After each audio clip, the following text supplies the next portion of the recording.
ini adalah satu unit van jenazah yang telah lengkap diubah suai. Van jenazah ni special sikit. Dia datang siap dengan light bar dia sekali. Ini dia datang satu set light bar dengan siren ni. Ini adalah tambahan pihak masjid nak, dan baru kita akan sediakan. Okey, so sekarang ni saya nak tunjuk berapa yang telah kita buat dalam van jenazah ni. Ini adalah bahagian tepi van jenazah ni.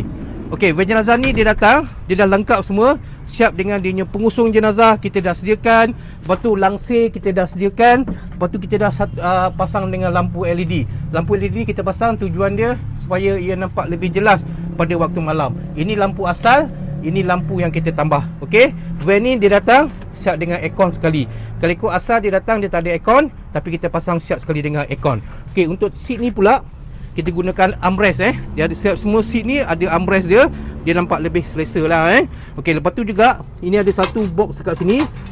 Box ni tujuan dia untuk membuat untuk boleh simpan barang-barang lah, kelengkapan untuk pergi ke tanah perkuburan. Okey, lantai ni pula saya gunakan checker plate. Kenapa kan saya gunakan checker plate ni? Dia nampak lebih kemas, dia tahan lama, dan paling penting dia tak berkarat. Alright, ini adalah bahagian tepi van jenazah yang telah saya sediakan.